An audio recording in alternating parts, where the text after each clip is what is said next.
માનવામાં નથી આવતું કે કૌશલ્યાએ દત્તુને આટલી આકરી સજા આપી છે. તડકામાં ઊભો રહેવાનું, અને એ પણ એક પગે.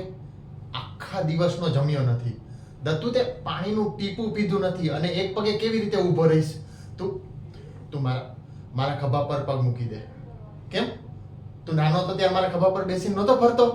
તો હવે કેમ મારા ખભા પર પગ મૂકવાની ના પાડે છે? હું તારો બાપ છું દત્તુ. તને તકલીફમાં જોઈને મને તકલીફ થાય છે.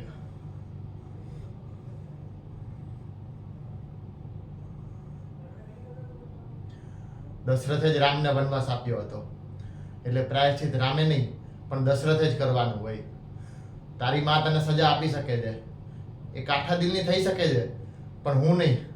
મને નહીં જ ગમે કે મારો દીકરો ભૂખ્યો તરસ્યો તડકામાં એક પગે ઊભો રહે. લે બેટા, જમી લે, મારે ખાતર જમી લે. સવારનું કંઈ જમ્યો નથી તું. મારાથી એક કોળિયો જમી લે બસ.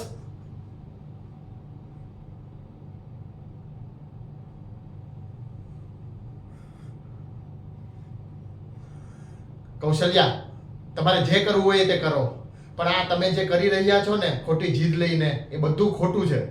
અને જો દત્તુ નહીં જમે ને તો હું પણ નહીં જમું.